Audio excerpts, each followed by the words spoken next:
Good morning, ladies and gentlemen. I'm Dave Deptula, Dean of the Mitchell Institute for Aerospace Studies, and welcome to our Aerospace Nation series.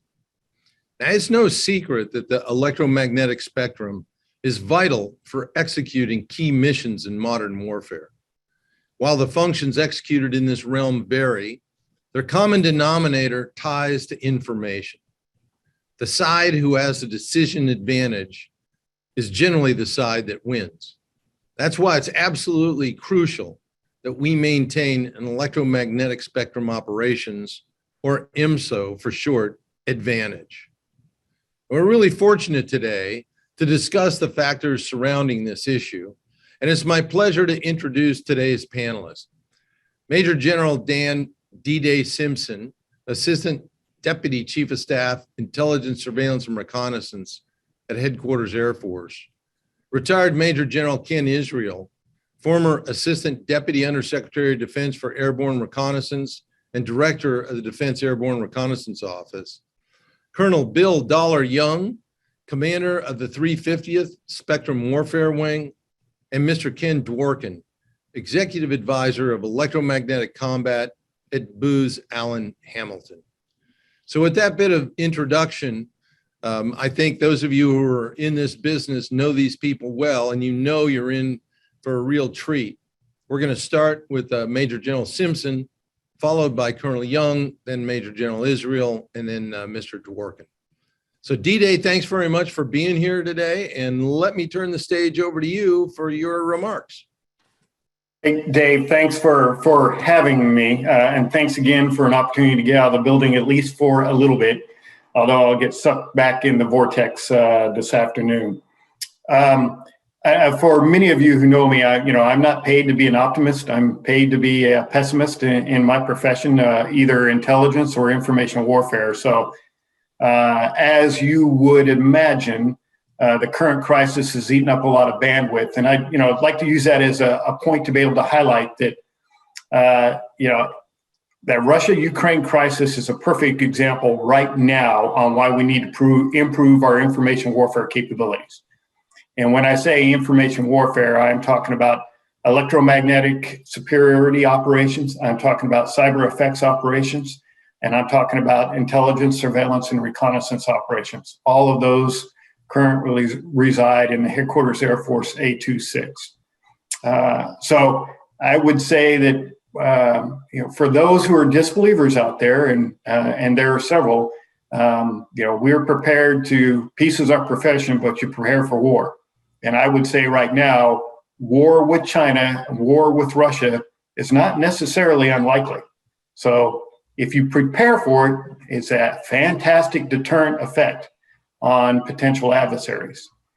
And as you probably heard on Tuesday, the Secretary mentioned that China's modernization rate is the reason why we need to ensure that we're ready for that high-end fight. So when we span that spectrum of conflict, most of us go immediately and directly to high-end conflict and kind of forget about the cooperation portion that we need to do with our allies and partners, the competition against potential adversaries and try to deter there.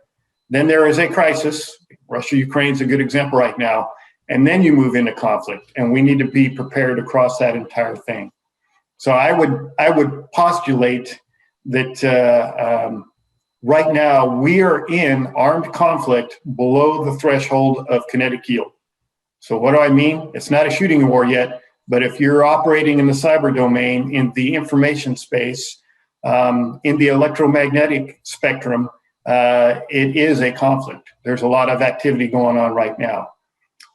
Russia and China are not constrained by our archaic way of thinking where everything has to be kinetic. So they have no qualms of being in conflict with us in those spaces right now and are fully committed, not only in doctrine and intent, but actually by what they have fielded by improving their spectrum superiority capabilities. So from the Headquarters Air Force side of the house, what we do as the Deputy Chief of Staff in those mission areas will provide the Secretary, the Director of National Intelligence, the Undersecretary of Intelligence Security, the chief, and all of our partners on the half staff throughout the Air Force, that strategic level expertise, the policy, the strategy across cyber, ISR, and EMSO. So planning, policy, budgeting, execution, OT&E, acquisition, force design, all those real sexy things that a lot of people do not want to pay attention to. That's what we get to pay attention to. So I'm from someone who's been operational pretty much the 35, 36 years that I've been in, I am finally paying for my sins. So I'll leave with, walk off the stage with two comments. So I think we need to push hard on a paradigm shift to get away from conflicts that are just purely kinetic in nature and starting to open up the aperture on, we need to pay attention to the non-kinetic as well as the kinetic, because you're seeing conflicts on both sides. And then I'm going to pull a line from our director of the EMS directorate in 826, Brigadier General T.C. Clark. I would say, and I completely agree with what he says, EMS is the most critical maneuver space linking joint all-domain operations, without a doubt. And, you know, it's like that old Saturday Night Live, I need more cowbell. We're going to need more EMS zealots to be able to do this effectively in the future. And Dave, I'll turn it back over to you, or turn it over to Dollar.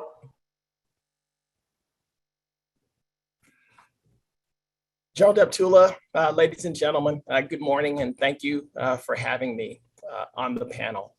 It really is an honor to share the stage, even if it's a virtual stage, with such a distinguished group.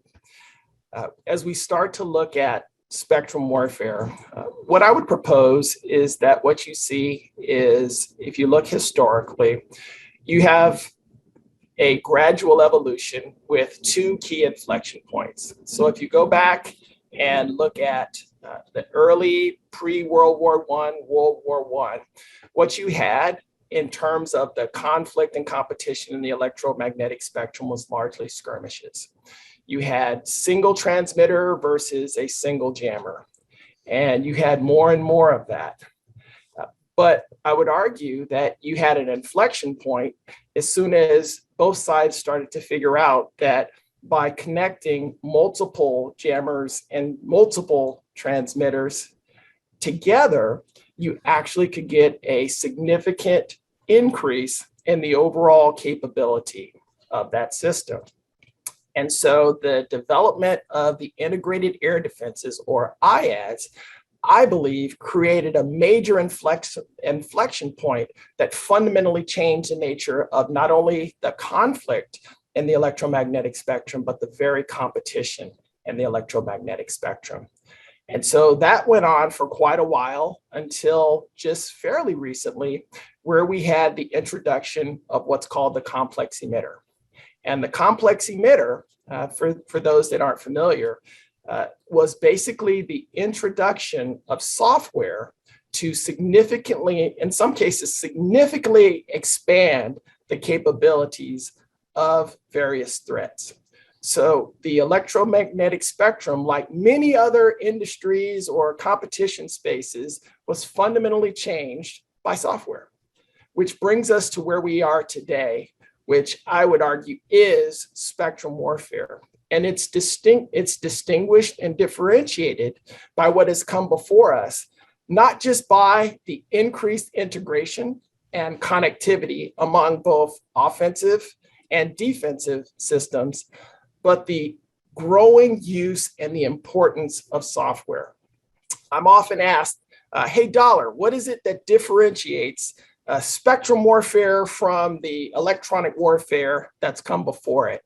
And that really is the two most important things. It is the expanded connectivity and the ability to fight no longer system versus or individual platform versus individual threat, but rather to combine and fight true system on system engagements. But not only that, the important role and the increasing and potentially decisive role that software is going to play.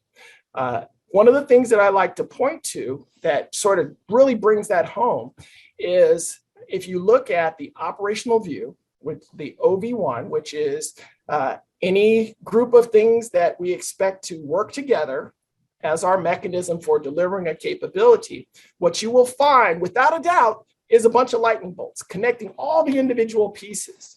And what I like to point out is that prior to 25 June, this year, we did not have a single Air Force organization that was charged with making sure that all those lightning bolts were there in order for our individual platforms to work together to deliver the capabilities that are required by our warfighters in both conflict and in competition.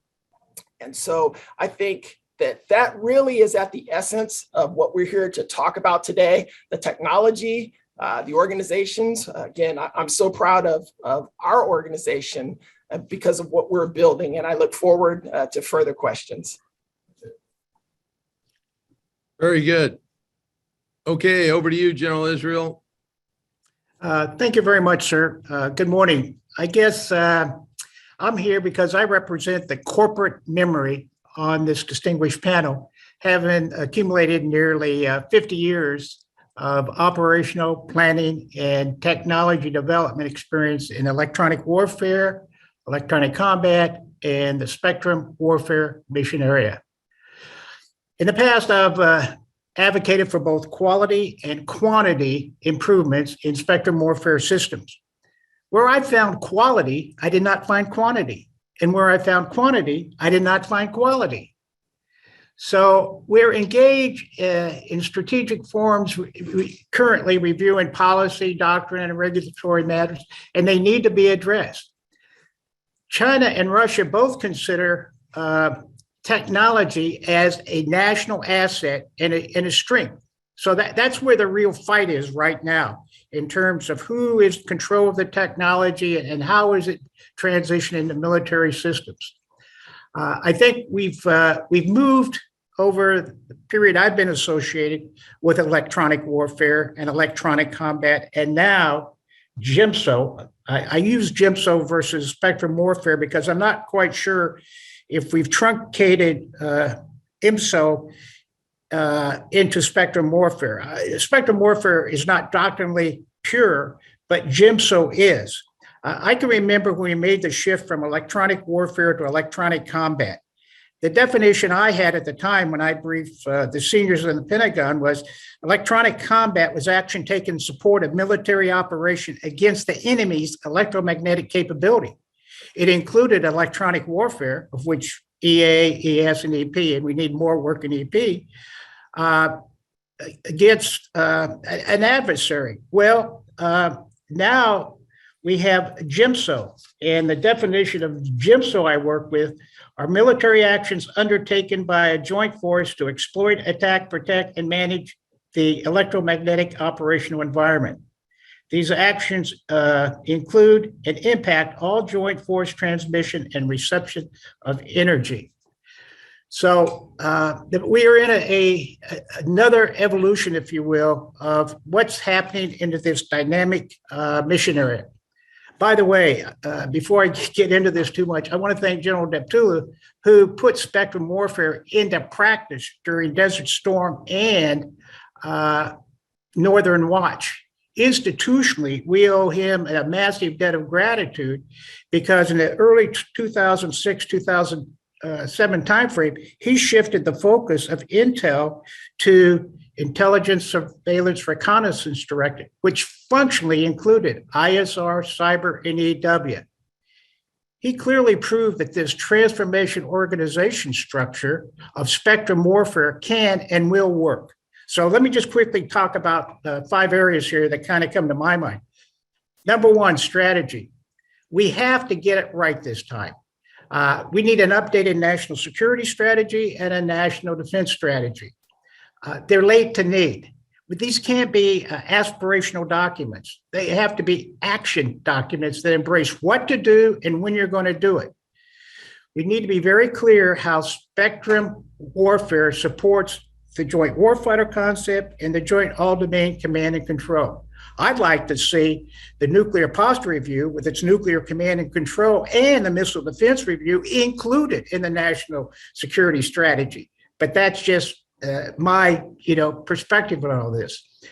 Second thing I'd mention is management. currently, spectrum warfare or electromagnetic spectrum operation is extremely dispersed. The Air Force and Navy have IMSO nestled in the A2 and A6, where I think it belongs. The Army has it in the G357 DAMO structure. At the OSD level, the CIO is lead for policy. And at the combatant command, US Stratcom is responsible for the operation and planning lead under its UCP responsibilities. The thing that I'm really happy and enthusiastic about is to see this synergy going on right now between US Stratcom and the CIO. They're working extremely well together, and they're building a foundation so that we can create future collaboration and cooperation among the department, agencies, and services more than anything else. The third thing I'd mention is speed. If General Hyten was here, he would say, that's my number one concern. I think it's going to be Admiral Grady's concern too. We have to do things faster than in the spectrum warfare world than just about any other missionary. To me, it is incongruous to have an EOB reprogramming cycle measured in months, not hours or days, months.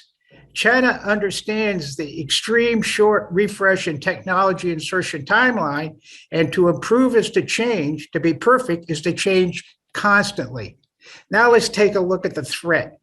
Obviously, some comments have been made about China and Russia. They've closed the gap.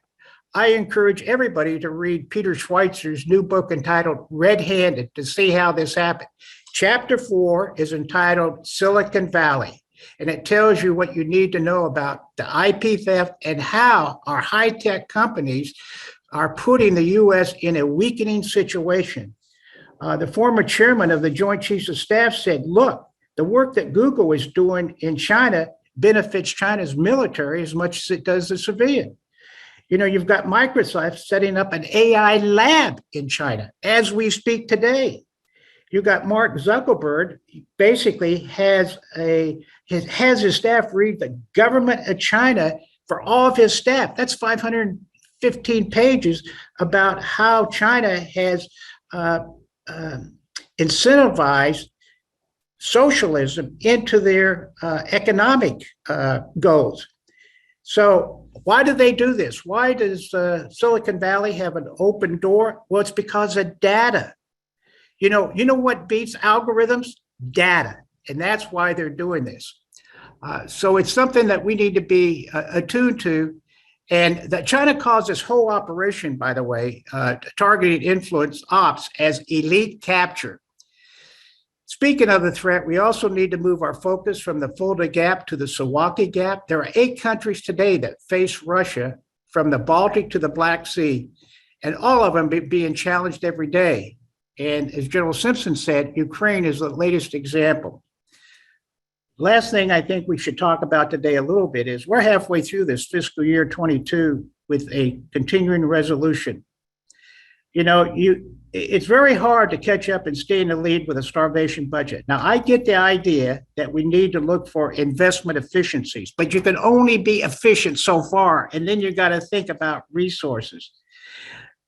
The bipartisan budget agreement on the Hill is still impacting us because the ratio between military and civilian obligation expenditure amounts is still a hot topic.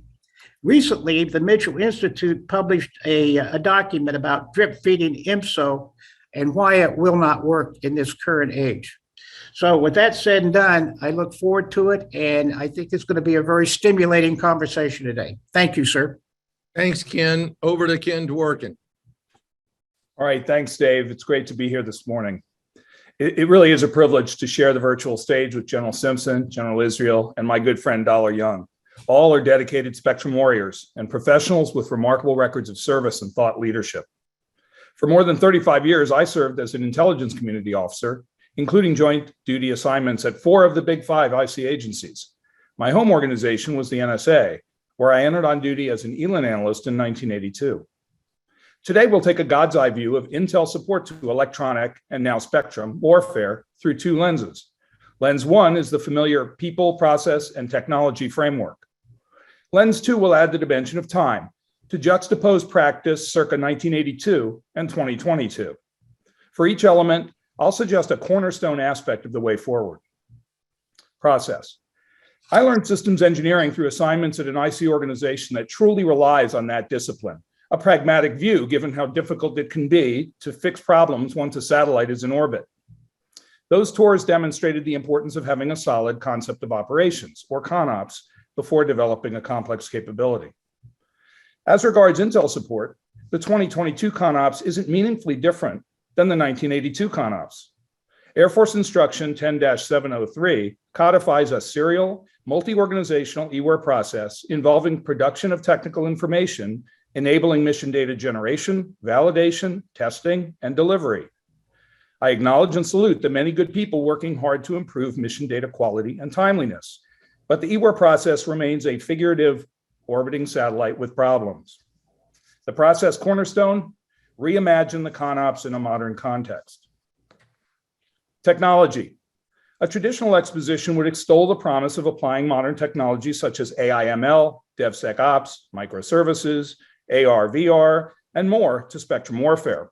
While there's real value to those across the board, I'm going to point to something else. The surprise technology cornerstone, virtual collaboration. Where Web 1.0 was basically an electronic encyclopedia, today's Web 2.0 is a space for user-generated content, information sharing, and collaboration. The spectrum warfare community would benefit from a common environment within which to harmonize data and capability integration efforts to eliminate delays inherent to today's serial workflows. Each organization would bring its data, expertise, and solutions to the commons and work the Gordian culture and policy knots as a team. People. Good processes and innovative technology ultimately depend on people, the most important element of the PPT framework. Let's take one more trip in the time machine to look at education and training. The challenge in 1982 mirrors the challenge today, managing critical ELIN analysts, EWO, and related talent. To its credit, the DoD is getting after EMS workforce development through the 2020 EMS superiority strategy. The best talent management formulation I've heard was articulated by 16th Air Force Vice Commander, Major General David Gaetica, when he said that workforce development comprises 4 stages: recruit, train, retain, and retire.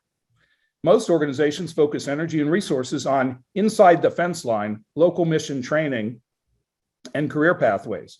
But there's a huge opportunity at the recruitment and retirement ends of the talent pipeline. General Israel's Mitchell paper talks to these, but I would offer a unique specific recommendation targeting the pipeline source. In order to quickly multiply the quantity and quality of EMS career-ready professionals, universities might develop and instantiate undergraduate degree programs with compelling EMS-focused curricula. Graduates from an EMS-centered program incorporating physics, engineering, math, and information technology would inevitably enjoy promising career options in academia, industry, or government. The spectrum warfare people cornerstone is therefore curriculum. We recently kicked off a grassroots initiative to explore the art and science of the possible with respect to undergraduate EMS degree programs. If you're motivated to help address this enormous national challenge, please reach out to me through the Mitchell Institute. Okay, thanks very much, Ken, and thank each of you for your insights. What I'd like to do now is dig into some of the points that you raised in a little more detail. So here's a question for all of you. Some critics frequently point out that the defense community neglected electromagnetic warfare capabilities for the past 30 years. Obviously, and some of you have already said this runs counter to what we saw and are seeing China and Russia do. So what actions and investments should we pursue to reset our capabilities in this realm? Again, any one of you, actually, I'd like to hear each of your comments. Let's go in the same order. D-Day. You're always concerned when one of the panelists says, "I'll be brief on this one," which means, you know, they'll lead up the next time. But I definitely will be short because I want to hear what some of the other folks have to say on this one. I hit some of these points during the opening portion, so I'm not going to retread all old ground about our archaic way of thinking about kinetic warfare. I think we're all in agreement we're not moving fast enough. So, the question is, what do you do? What do you go after to bring additional credibility to an integrated deterrence as an interim national security strategy is getting after? So part of it is in the documentation. So we hit already about the electromagnetic, both for the DoD and there's one for the United States Air Force, superiority strategy. Our electromagnetic spectrum operating concept is in draft and is working through the widgets right now. And then we are also working on our implementation plan. And anybody who's worked with our secretary, he is not shy about giving feedback. And we got a lot of very direct feedback to take our strategy. The implementation plan looked too much like a strategy and not enough hard impact quantitative things to be able to do it. So the team is going back with all that ready. So the two big things that I wanted to hit was prioritize EMS talent management, as Ken mentioned earlier, to make up for 20 years of neglect. So it's very similar to cyber. The EMSO SMEs are very low density and incredibly high demand, and that's only going to increase in the future. So alternate pathways is, as we've hit a couple of those, and I'm sure we'll talk a couple other techniques on recruitment and retention for the employment. And then the other one is investing in EW capabilities. So I would propose, we've been limping along when it comes to the traditional electromagnetic support and the electromagnetic protection capabilities. And I really do mean limping along. There's really been no investment there. If we talked about electromagnetic attack capabilities, we absolutely gutted that with the exception of the EC-130. And then as we transition into the EC-37. But that is, a single platform as we're trying to go to a platform agnostic, software designed, multiple capable inject portions that we may touch on a little bit. So did I mention we need to go fast? We're 2 decades behind now that we've ceded that territory to the Chinese and to a lesser extent the Russians. So we're going to have to get after it. Over. Very good. Dollar, over to you. Yes, sir. I would say 3 C's: capabilities, connections, and cognitive. And what I mean by that is capabilities in terms of data, and that being for us mission data, but also the introduction of missionware applications, which is a new way to rapidly deliver capability to aircraft in the same way that today you get apps to your iPhone. And I know a lot of people are talking about that, but I'm so proud of the men and women of the 350th Spectrum Warfare Wing because they're getting after it right now today. It's baby steps, but they're doing it.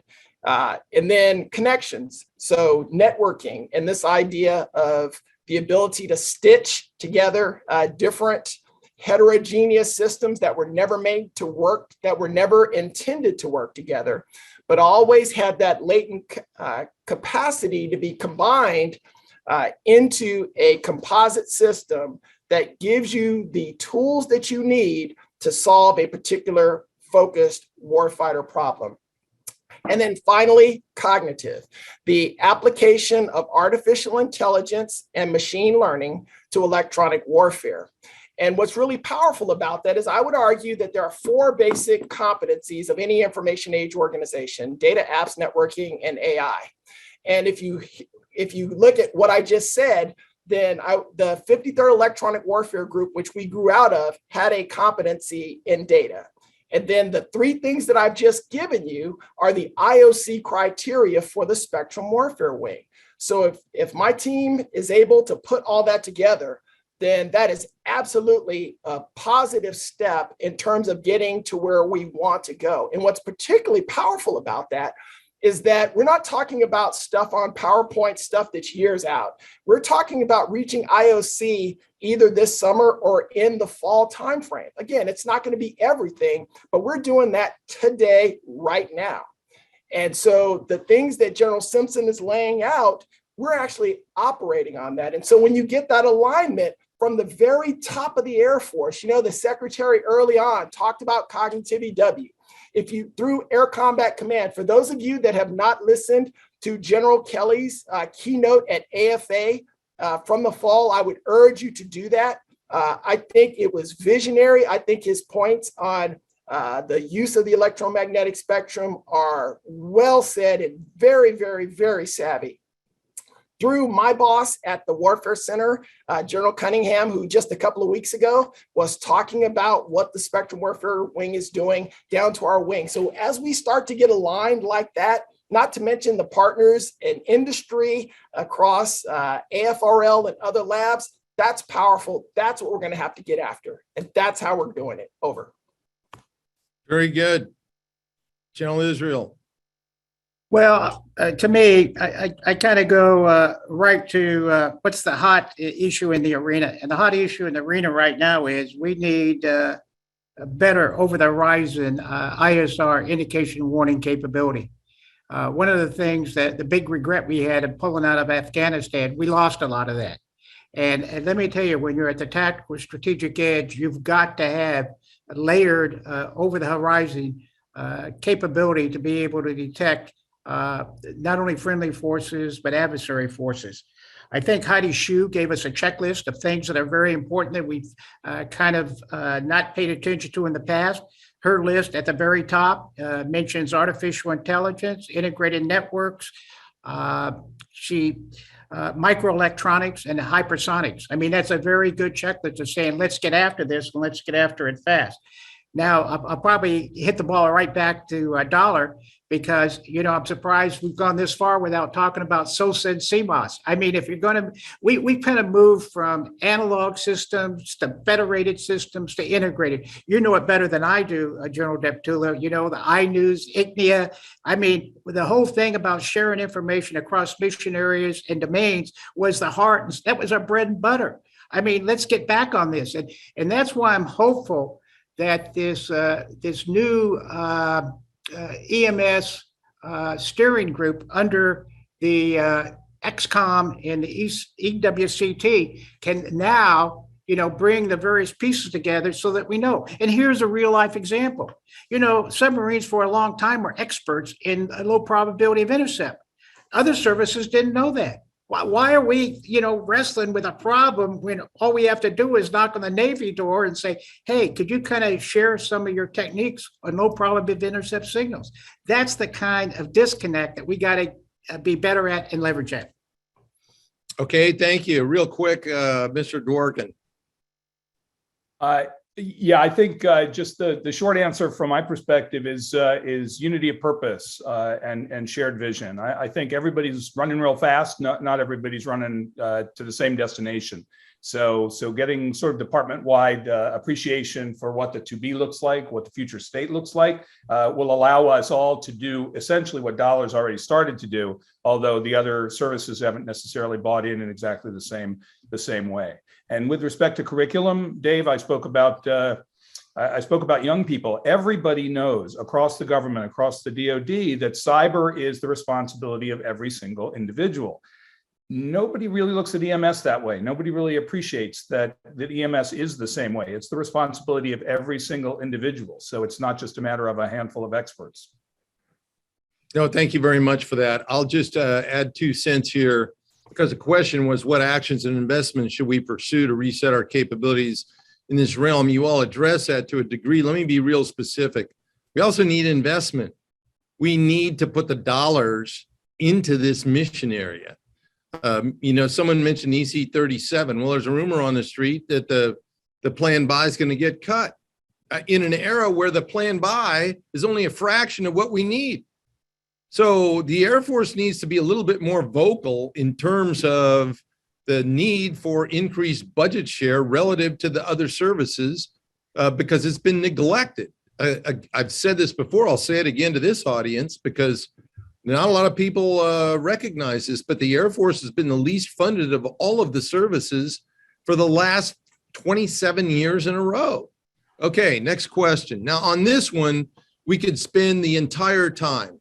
So all I want is a yes or a no, because we'll dwell on this for too long. So the question is that some have argued that we ought to establish the electromagnetic spectrum as a domain of its own. There are pros and cons to the argument, particularly with respect to increasing resources and organizational factors. But again, a question for all: should EMS be defined as a domain on its own? We'll go with D-Day first. No, it's critical maneuver space, but I don't recommend it being a domain. Okay, Dollar. Sir, yeah, you have to define domain and get agreement on domain first. That's, to me, is the biggest problem, is that we talk past each other. This is simple. Things have definitions. There's epistemology, the study of knowledge. So you define domain, get agreement on that, which has attributes, and then you just look at the electromagnetic spectrum and say, does it have these attributes? If it does, it is. It's not that complex. It's simple in terms of the framing of it, but it becomes very, very critical in terms of the implications. And one of those implications is you have to realize that in our definitions forms our models. And if other people have a model that's more nuanced and inclusive, then we potentially, based upon how we answer that question, we may set ourselves up inadvertently in an asymmetric intellectual disadvantage. Wow. I'm glad this is being recorded, because that was a nice, succinct summary. Okay, General Israel. There's a saying that the eye of the eagle is not that of the worm. So I believe I'm a worm, maybe a glowworm, but I'm a worm. So my view on this is basically to paraphrase and quote General Hayden. He said, absolutely not. He said, basically, IMSO is embedded in every mission area and across all domains. So then you're kind of on this slippery slope. Okay, Admiral Fogo, who was the former Navy chief in Europe, said, well, let's make germ warfare a domain. You've had people say, well, let's make humans a domain. I've had people come to me and say, Ken, why don't you use your influence with General Deptula to get social, moral, cognitive as domains? I've had other people come to me and say, how about cyber, electromagnetic spectrum, and information as domain? Look, this is not about domains. This is all about connectivity and governance. And that's why I think US Stratcom and the CIO have hit the nail right on the head. It's not about governance. It's about connectivity and cooperation and collaboration. Okay, thanks. Ken Dworkin. Yeah, a little bit. I know that's a, it's kind of a trick question, Dave, but that's all right. I'm going to say ultimately. It's pretty straightforward, man. Yes or no? Is it should it be a domain or not? No, I'm just going to say it doesn't matter. Okay. I think we can, I think we can do what needs to be done either way, but what's necessary is sort of a conceptual North Star, right? A way of thinking about it logically, elegantly, that reflects on the things that we do underneath that, in that arena, if you will. Okay. Well, thanks very much for the succinct answers. I'm an absolute yes. Because definitions matter. And so what we have is a tie vote. We have 2 yeses, 2 nos, and it doesn't matter. All right, let's move on to the next question. IMSO operating concepts. Fighting and winning in the electromagnetic spectrum goes beyond just technology. Some of you have already talked about that. And it does require some new operating concepts. So where do we stand on this? Dollar, let me toss this one to you, because you're closest to it, I believe. Sir, very, very, very happy with the work that General Clark and his team have put together. I think that when that comes out, to me, the most important thing is to lay out a theory of victory and a mechanism whereby to achieve that. And I think those ideas are absolutely in our in the concept. And I look forward to being able to talk more and more about that in the future, because that really, my personal opinion is that's kind of been the thing we've been lacking as a community. Because if you look at, and folks have heard me say this before, if you go all the way back to Julio Duhay, and in his nascent theory of air power, you really have the ideas of strategic bombing. It's there. And it takes roughly 100 years of technology evolution, but the technology is always in pursuit of that concept, that theory of victory that says, hey, if I can master the air domain, I can provide a disproportionately increased or disproportionately high leverage point in the ability to achieve my nation's policy ends. And so that's what we've lacked in the electromagnetic spectrum. And I think, while not perfect, those critical little nuggets are there. And now we just have to take those and turn those into things like, and that, by the way, that's got to feed our technology. And so the idea of SOSA was brought up, open, and the modular open systems approach. Why should you do that? Well, now if you have a concept or a theory of victory, that becomes the why that drives the necessity for a lot of other things that have heretofore been just unconnected good ideas among a community of practitioners. I would also add there is an element of the reverse case too, because advanced technologies enable new and innovative concepts of operation. And you all said it. I mean, operations in the electromagnetic spectrum, cyber, these offer completely new and innovative ways of creating desired effects on our adversaries. Okay, thanks for that. Let's move on real quickly because there's so much to talk about here. But given that budgets are tight, what technical areas do you think should receive top prioritization when it comes to trying to seek maximum value in IMSO? And I'll just toss it out there. All of you don't have to answer it, but whoever wants to grab that one, go ahead.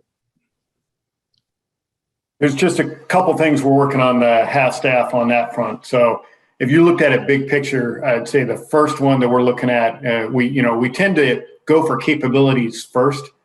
This one is not a capability. You need it to be able to organize, command and control all the capabilities. So electromagnetic battle management. So how do I effectively do this across the entire spectrum? And then if I look at a capability, the highest one on our priority list right now, and this is one of the things that we're working with ACC, 16th Air Force, and with Dollar's team is, to get away from a old think of I need to have a jamming platform to be able to target radars. Hey, can I get after that effect some other means? Can I use the electromagnetic spectrum to deliver a cyber effect that may give me some persistence on that, whatever the target may be? And how do I get after that? How do I do it effectively? And that gives me a lot different platforms to be able to launch that from. So I need something that is platform agnostic. I need something, Dollar will definitely know this one, software defined, reprogrammable, and something that I can apply algorithms. I don't want to say AI, ML, because that's thrown around way too much, but apply a adeptly trained algorithm to be able to get a compatible solution and something that is adaptable as we progress through competition and in crisis. So when I make those investments, to the Secretary's point, does this scare China? So does it have a deterrent value or effect? What are its capabilities in competition? Instead of going straight to conflict, what can this do for me in competition? And then look, is this thing, how's it work in conflict? Is it survivable during the high-end fight? So, and it can't just be one portion. So to be able to do that, I need to make investments in the ISR side. I need to make investments in the cyber side and the EMSO capabilities to achieve that kind of effect, to bias more lethality in either the non-kinetic or the kinetic side of the house. Hey, thanks very much for that, D-Day, particularly reminding us that we can have all the whiz-bang IMSO capabilities in the world, but you got to have a way to manage them. So battle management is extraordinarily important in this realm, just as it is with the lethal elements. This one's for General Israel and Ken Dworkin. How have you seen Congress's interest in electromagnetic spectrum operations evolve? Is there increased attention in this area given the rise of peer competitors, or do we have to do a better job in educating Congress about this vital mission area? Either of the Kens. Yeah, Ken, please. Let me kind of start, and I'll let Ken amplify and add on. We have something called the Electronic Warfare Working Group, and that has been very helpful, timely. You've got a couple of people on that group, Stefanik, Congressman Bacon, Longerman, who's maybe going to retire, Smith. There are people who obviously understand the criticality of electromagnetic spectrum operations because they see it as a leading indicator of intentions. It's a very complex, highly technical area. And so you have to be, education always helps. Obviously, it always helps. So to the extent that we can continue to have a sustaining education program on the Hill can only be helpful. It's got to be put in the context of when you have so many shortfalls, where do you begin to find balance and what's going to get funded when you're dealing with a continuing resolution, you're halfway through the fiscal year dealing with that. I think that that any opportunity in the Mitchell Institute, I know the various think tanks around the Beltway have gone in and provided options and solutions. But as you said, General Deptula, and I couldn't agree more, it's just fundamentally the whole portfolio is short. And you're not going to be able to make significant improvements on the cheap. You just can't do it. So when you're trying to recover from an era where you've had thinning resource go into this mission area, it's going to be a hard sell when you basically have no discretionary income. It's not only because the funds aren't there, flat budget, but you've also got inflation piled on top of that. So when you take those two facts together, you've got to look for high leverage areas. And I think Secretary of the Air Force and Heidi Shue hopefully will soon have a AS counterpart in OSDAS that kind of, listen, we're missing key advocates in key positions in OSD. So, until we fill those slots, it's kind of hard for us basically on the sidelines to advocate, what is inherently their responsibility. I think U.S. Stratcom, I think the CIO, I think all the A2, A6, everybody that had an opportunity to go and positively influence Congress has done a remarkable and a good job doing that. Okay, quick, Ken Dworkin. Yeah, Dave, I do want to amplify that real quick. And I'm just going to point out, my perspective is I think Congress does get it. I don't know that translates into effective action, but I want to quote something from last March's testimony by Dr. Conley and by Brian Clark from the HASC. Do you remember the HASC subcommittee testimony on DoD EMSO? So these quotes are really very interesting, Dave. So this is verbatim. 15 years ago, the Electronic Warfare Working Group issued a report on EW in the Pentagon that concluded that what needed to happen for focus was that we needed to have leadership, we needed to have a pipeline of training on EW, and we needed to have the R&D budgets that result in capabilities. Okay, that's all good. The next statement was super interesting, though. Can you explain to me how, if I came back, if I was here 15 years from now, that your report, which largely mirrors a report we wrote 15 years ago, won't say the same thing? And I think that was kind of a mic drop moment, but so it shows they get it, but they're skeptical that things are improving. No, thank you both for that. And thank you all for that discussion. I mean, we could go on for hours, but what I'd like to do is we've got quite the audience out here, and I'd like to open the session to their questions. So when I call on you, please unmute your mic and state your name and affiliation before asking your question. So with that, let's go to Mr. John Turpak for the first question. Thanks very much. Can you hear me, gentlemen? Yeah. Okay, so at the Old Crows meeting in December, General Highnote was talking about, given that we are so far behind the Chinese, or at least not up to par, maybe in a near-term conflict with them, the way to do it is to simply flood the air with electrons and fight fractured, because he said we do it better than the Chinese do. So my question is, we didn't do the B-52 standoff jammer. How do you flood the air with electrons? And if you could talk about whether you think that's a winning strategy for a near-term conflict.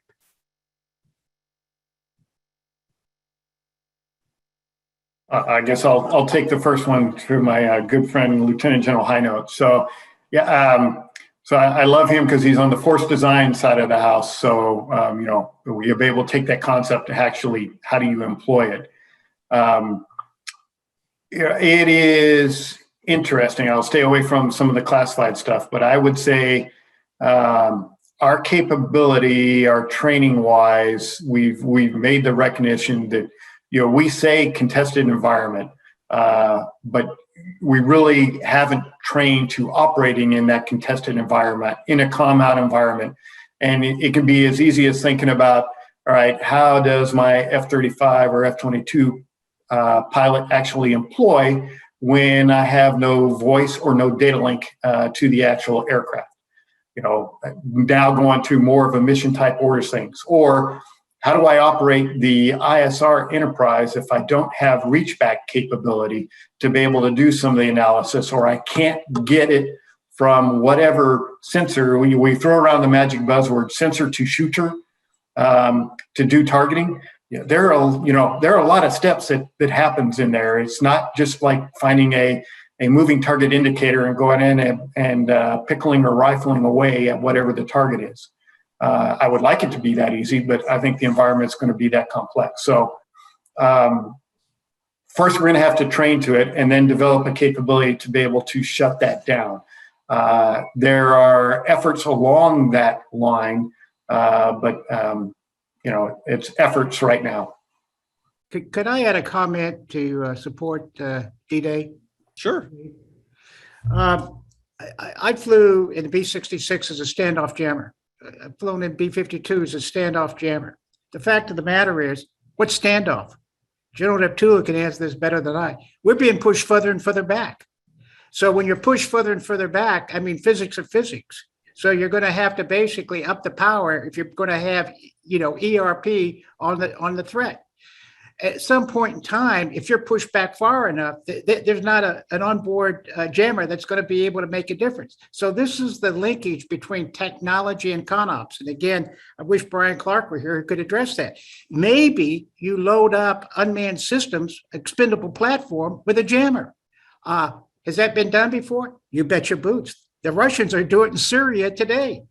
Putting there are a lot of ways that you could, I think that's the whole concept, one of the key concepts in Mosaic, that you can have wingmen controlled by the pilot in an F-35 or an F-22, sending these assets out to go ahead and in a one-way mission, neutralize these key platforms that our adversaries are using and kind of blind them. And that's what we want to do. So it's a combination of technology and a change of ConOps. And just Very real good. fast to add just one more thing onto that, because I think it's an important conversation, because we might not be as far away as we think we are. And what I mean by that is the world is increasingly becoming software-defined radios and reprogrammable multifunction arrays. My iPhone is a software-defined radio. We don't think about it in those terms, but might we be able to take advantage of the transmit capability to flood the airwaves at particular frequencies? Maybe. As you start to look at transmitters and where they transmit, and this, as you start to now add an operational approach that just requires you to take away certain frequencies for certain periods of time to open windows of opportunities across other domains.